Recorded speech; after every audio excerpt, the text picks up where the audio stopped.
Bonjour à toutes, bonjour à tous. Je vais aborder avec vous ce matin le sujet 1 intitulé Créer un environnement d'apprentissage inclusif, défis et stratégies. Je vais aborder ce sujet en me basant sur mon parcours d'enseignant.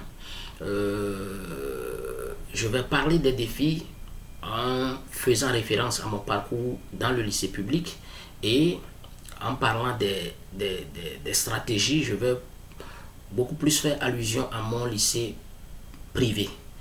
Alors, en 2017, après mon master, je me suis vu offrir l'opportunité de faire des cours d'histoire et géographie au lycée d'Asrama.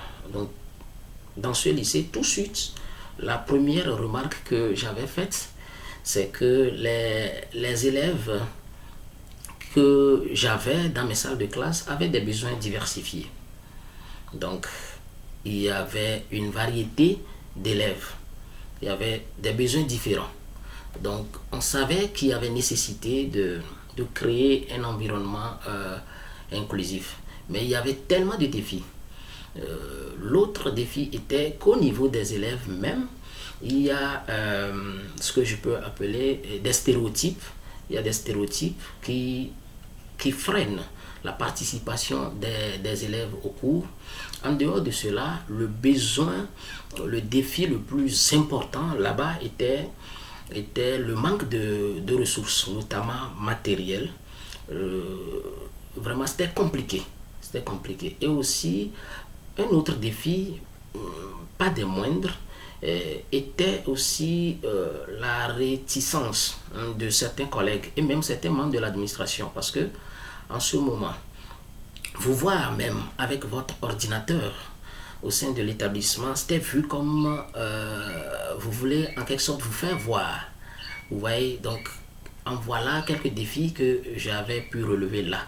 Maintenant, pour revenir aux stratégies, juste après un an et demi passé dans cet établissement, je suis retourné à Lomé et par la suite, j'ai eu une opportunité dans le complexe scolaire Le Semeur, qui est un établissement privé. Alors là, l'approche adoptée était différente. Ils étaient beaucoup plus ouverts à la création d'un environnement d'apprentissage inclusif.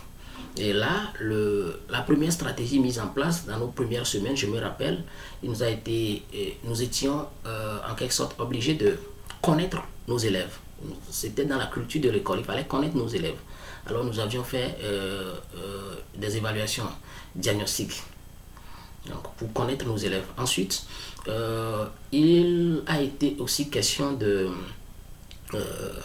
d'adopter des méthodes pédagogiques différenciées pour prendre en compte les besoins de chaque élève.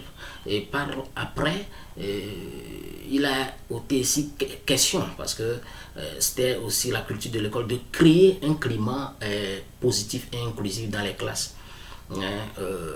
Pour que les élèves se sentent sécurisés et respectés. Mais au-delà de cela, c'était là la limite de l'établissement. C'était, bon, eux, leur approche s'arrêtait là. Mais au-delà de cela, moi je pense qu'il faut aussi impliquer les parents. Il faut une communication avec les parents et avec les autres collègues pour pouvoir répondre beaucoup plus efficacement aux besoins des élèves. Et en dehors de cela, il faut pouvoir doter ces établissements de matériel et créer et utiliser des outils tels que des images, des livres, pour pouvoir prendre en compte les besoins, pour pouvoir faire en sorte que les élèves puissent participer efficacement à l'enseignement. Et aussi, à ne pas oublier, il faut offrir aussi une formation continue aux enseignants pour leur permettre de s'approprier l'utilisation de la technologie pour bien répondre aux besoins des enseignants. Merci de m'avoir suivi et à la prochaine.